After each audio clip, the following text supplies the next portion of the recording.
Welcome to Politics and Business TV. I am Maria Aduzakari and this is Business Focus.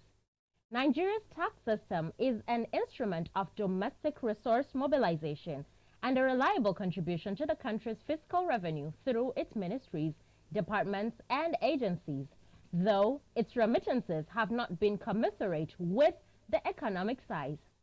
The Finance Act 2023 amended the following existing tax laws and regulatory legislations in Nigeria: the Capital Gains Tax Act, the Companies Income Tax Act, the Value Added Tax Act, among others, in the May 2023. Following this development, there have been calls to the federal government to simplify taxes and overlapping regulatory functions that have led to the closure of many businesses in previous years. These were made by Abuja Chamber of Commerce and Industry, the ACCEI, in a New Year message signed by the ACCI President, Chief Emeka Obegolu-San. Nigeria recorded company income tax and value-added tax increase to 6.19 trillion naira in the third quarter of 2023. NBS reported there is 59.07% increase compared to what was recorded in the corresponding quarter in 2022. In another development, 34 companies have been granted waivers on paying corporate income tax for a 3-year period by the Nigerian Investment Promotion Commission, NIPC. This tax exemption, known as Pioneer Service Status Incentives, PSI, is executed under the Investors Relations Department of the NIPC. However, there is already a notion that Nigeria gives out too many waivers, incentives, and concessions. On Business Focus today, we'll be examining Nigeria's tax reform and its impact on the economy. Do stay tuned for a commodity market.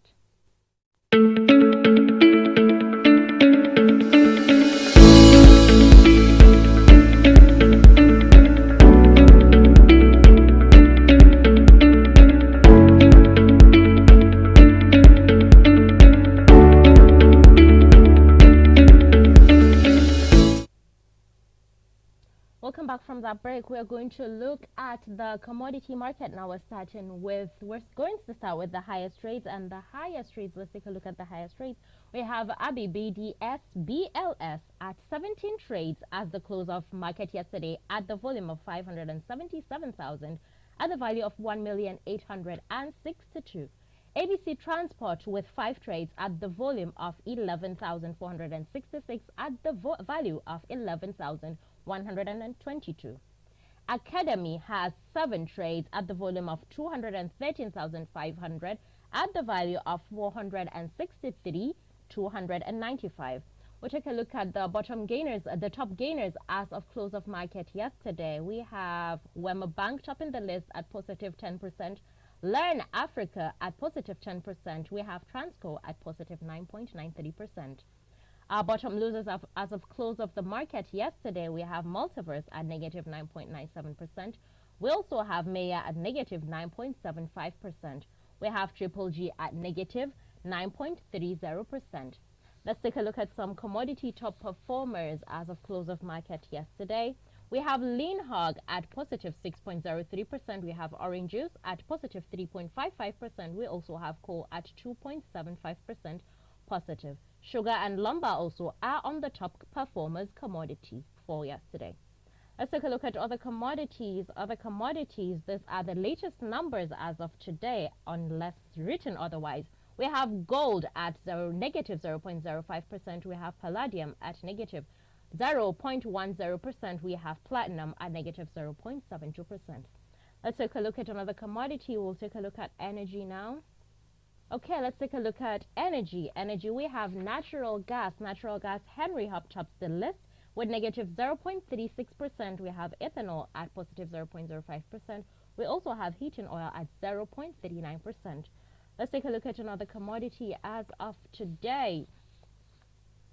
We have aluminium. Aluminium topping the list. We have negative 0.0%. We have lead at negative 0.65%. We have iron ore also at negative 0.85%.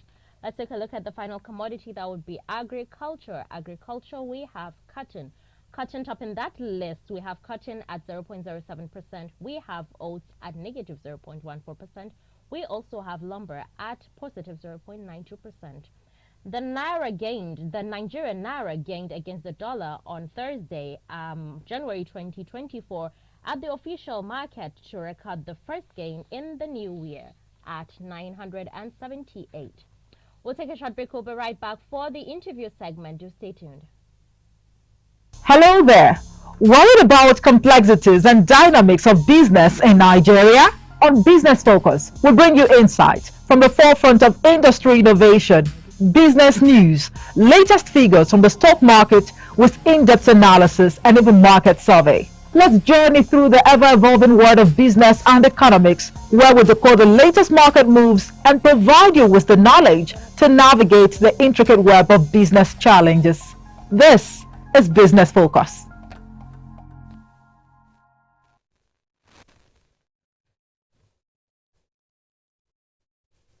Welcome back from that break. Today we are going to look at the economy. We're going to look at the tax reforms, that is.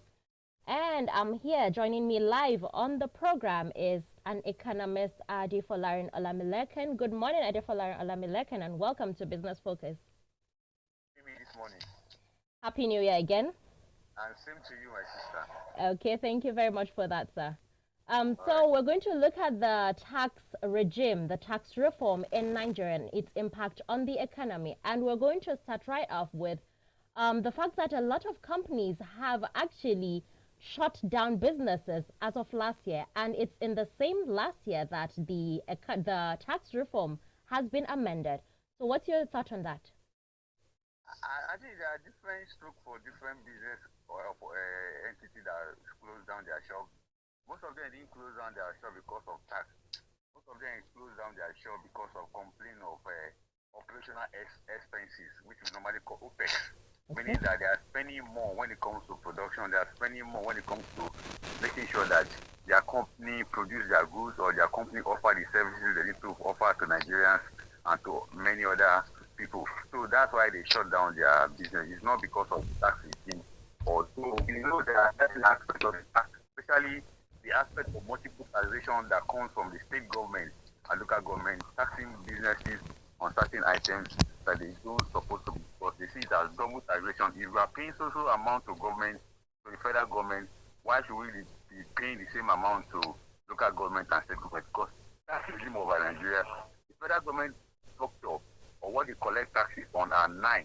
The state government has 25 items, the local government have 21 items. So most of these items at the state level are duplication of what the federal government has already collected. So we can also aim it that they pay taxes, but it is not because of tax they close down their business, but because of other extreme production costs, particularly the money they spend on energy and the access to forex is what really as alleged that would have made some of them to leave. But I have other reasons that made them to leave, which we will discuss in the course of this program this morning.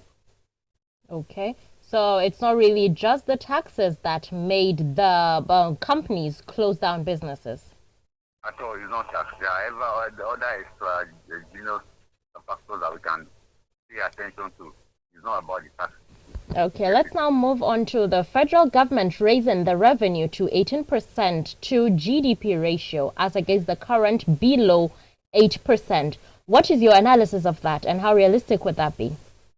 I think it's a great omen for us in the area whereby government wants to raise the revenue in terms of what they want to generate, as well as what they will spend at the end of the day. So they are raising their revenue in terms of GDP, tax to GDP. It's a good omen. It's something we have been calling for many years back. So it's something that is happening. And it's also an opportunity for government to do the right thing when they eventually apply or implement this particular policy they are bringing up. And don't forget that the essence why they are taking this tax to GDP ratio to 18 is not because the tax money is not there. The problem is because of tax evasion. A lot of people are not paying tax in Nigeria. A lot of multinational companies are not paying as expected.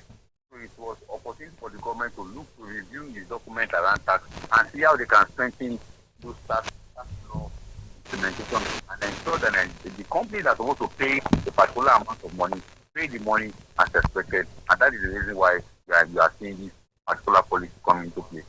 Okay, so the fact that Nigeria is going to increase its tax to 18%, who do you think would pay the most? Should that be good news for the common man?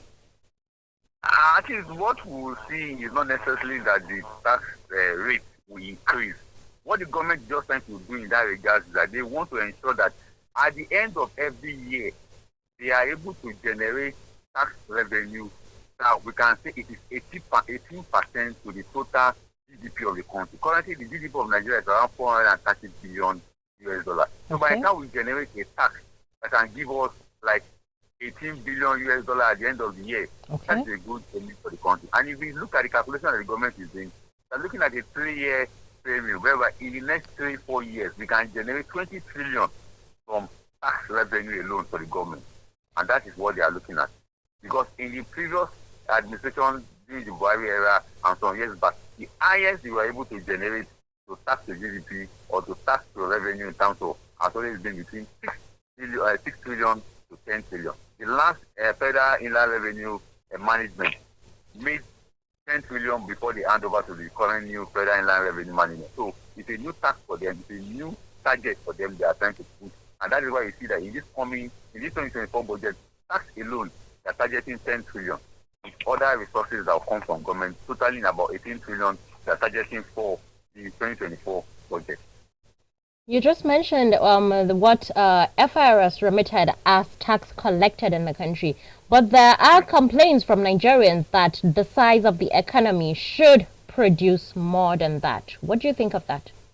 You are very correct. The size of the economy is supposed to produce more than that. But if you remember what I said earlier, but the federal government have 9 items they collect tax from. Okay. The state government have 25. The local government have 21. Now, there is also the issue whereby tax evasion is happening. A lot of people are not paying. Get it? The major area where government gets revenue in terms of tax is VAT.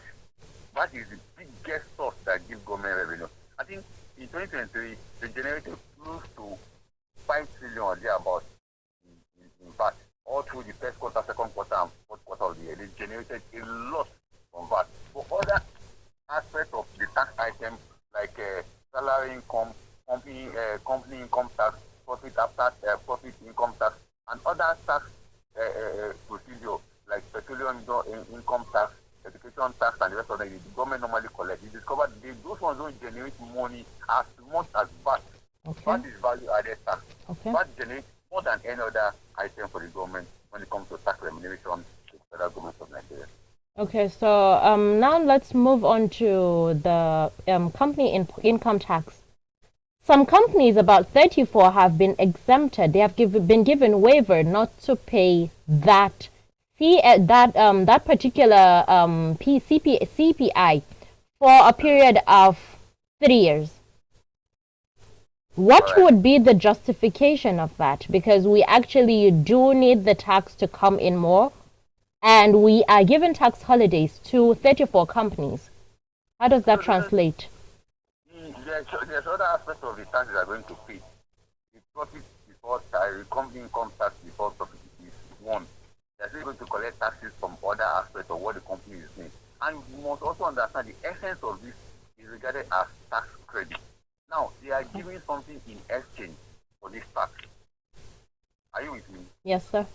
Now, the two things they are giving in exchange for this are one, in terms of their operation and what they normally do, in terms of the cost of their product. So Nigerians, they will definitely reduce the prices, but that is not happening. Then the other aspect of it is that some of them also have the opportunity to carry out some social responsibility. Some of them will have the opportunity to construct roads.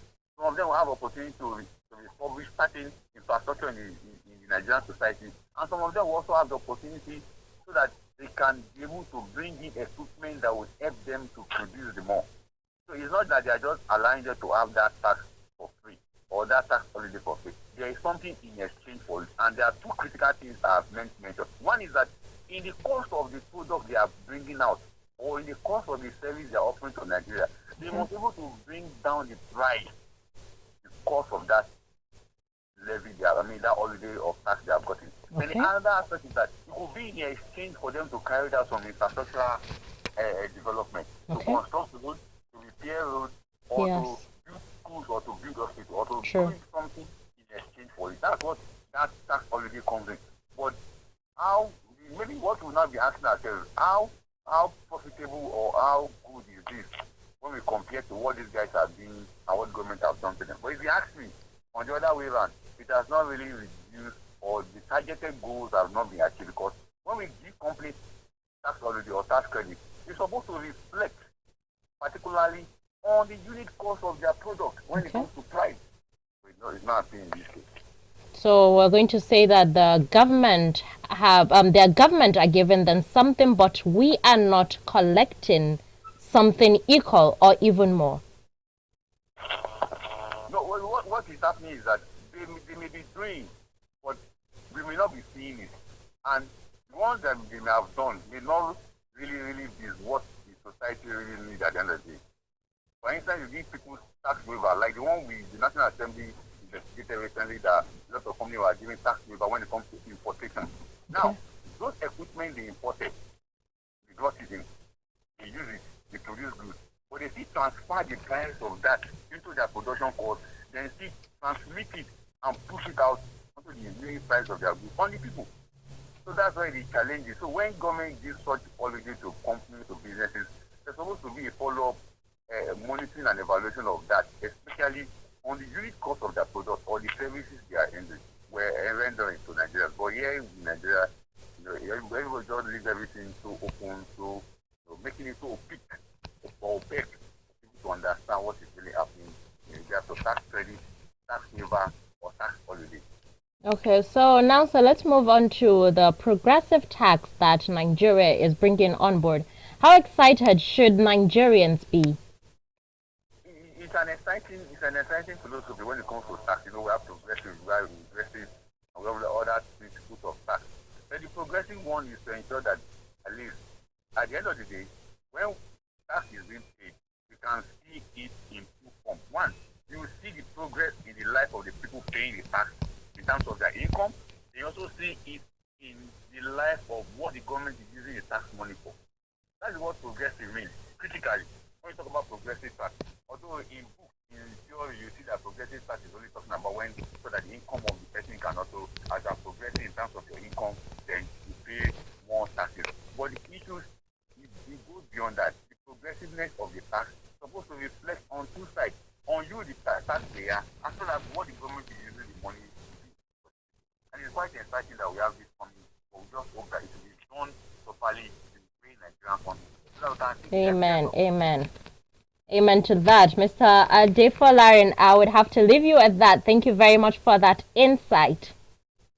Thank you for having me, and I wish Politics and Business a very great weekend ahead. We wish you the same, sir. Thank you very much. Thanks for having me. Viewers, you have heard Mr. Adefolarin with his insight on the taxation regime. We'll take a short break. We'll be right back for the program. Just stay tuned.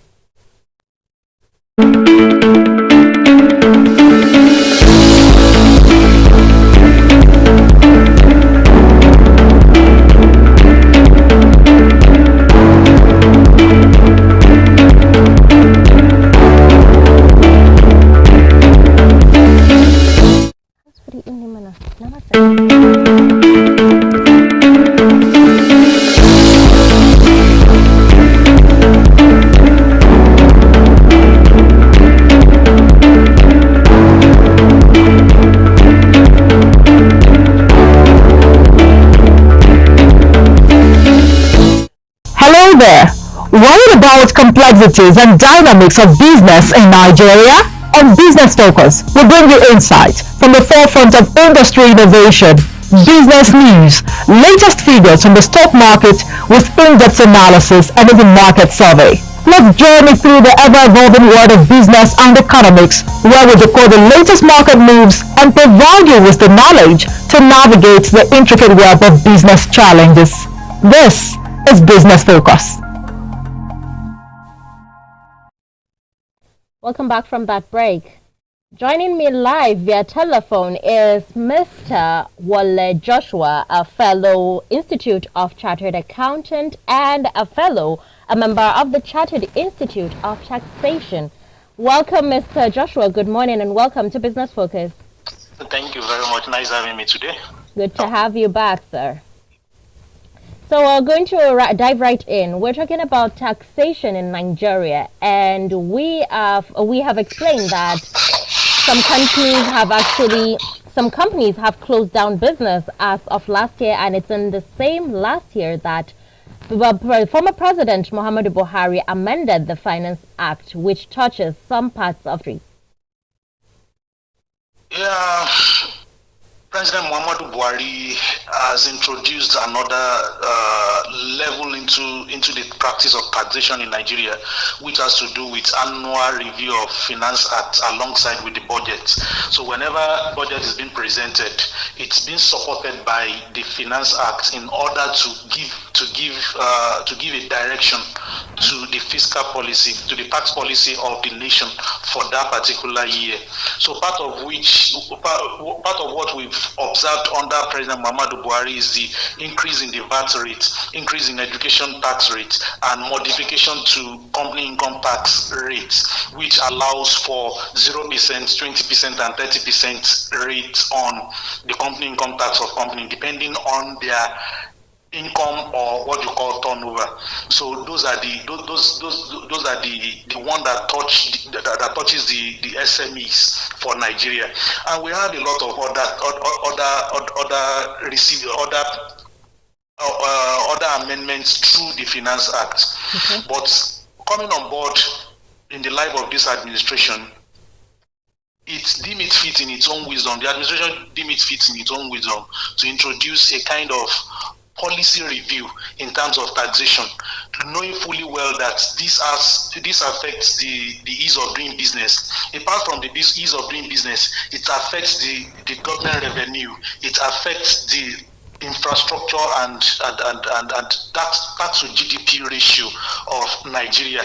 In order not to give it a kind of a nick jar approach, a committee was set up by my respected Oga, Mr. Taiwo Ilade, which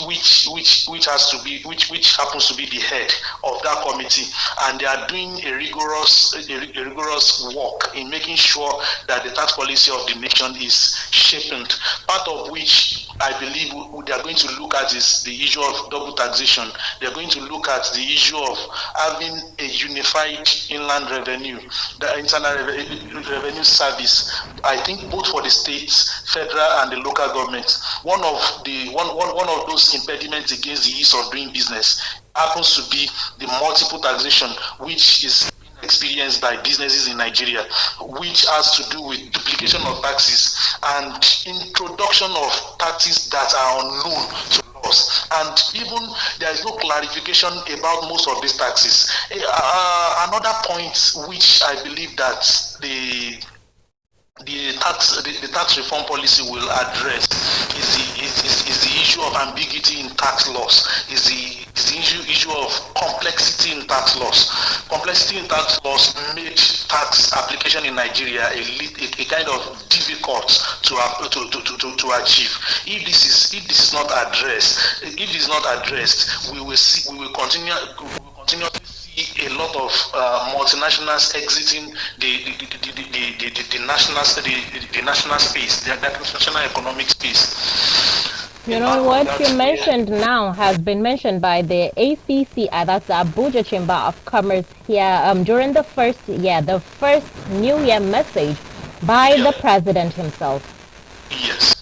So would you say that how would you say the federal government should go about harmonizing tax policies to prevent pressures on businesses?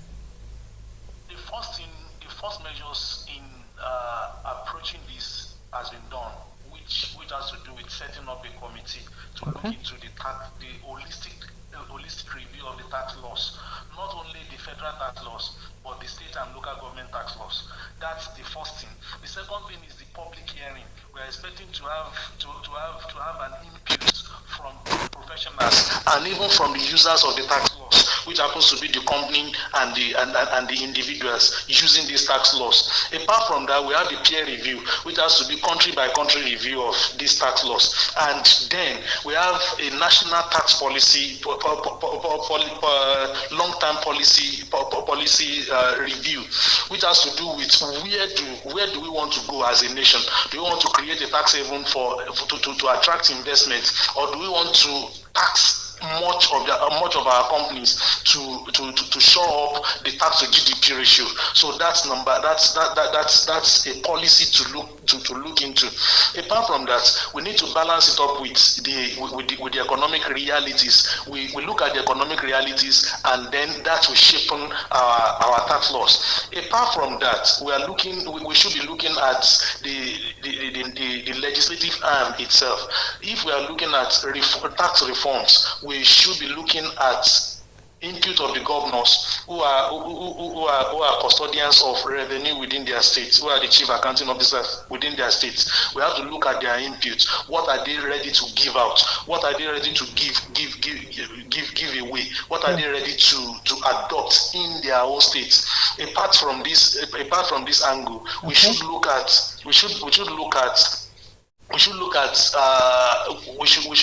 the implication on the economy itself. We should simulate what the implication of whatever we are going to do will be on the economy. If you are going to increase the VAT rate, we know definitely that it will increase the prices of commodities. Okay. If you are going to do segmented VAT rates or other rates, we know that we are targeting a particular segment of the economy, which may be like ostentatious goods, like importation, like discouraging importation and encouraging exportation. So it depends on the government policy. The federal government, Mr. Joshua, has talked about progressive tax. Yes. How excited should we be? Progressive tax is to ensure that poor are taxed within the level of their income. That means as you graduate on your income, your tax rate will keep increasing until when it gets to a stage where it will stop, and then it will be equal for all.